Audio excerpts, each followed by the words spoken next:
ఊరే మన చెల్లి ఫోన్ ఇంట్లోనే మర్చిపోయినట్టుందా? చీ పోరానా, ఇదెక్కడో ఇన్నట్టుందా? చీ పోరా. దీన్ని ఇప్పుడు ఇట్ట కూడా ఉపయోగిస్తున్నారా? Hello darling. భయపడొద్దులే డార్లింగ్, నేను మా ఫ్రెండ్ వాళ్ళ ఇంటికి వచ్చిన, మీ ఇంటికి రానిలే. డార్లింగ్ మా ఇంట్లో ఎవరు లేరు.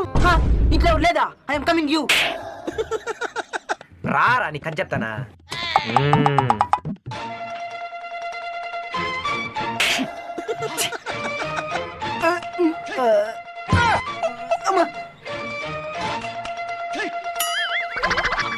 ఏంది బిగాలేసేస్తున్నదా? బయట ఉన్నాను, తల్లియా. చెప్పాను కదా డార్లింగ్, ఇంట్లో ఎవరు లేరని. ఇంట్లో ఎవరు లేదంటే నువ్వు లేదు. నేనున్నాను కదా బామధ్య.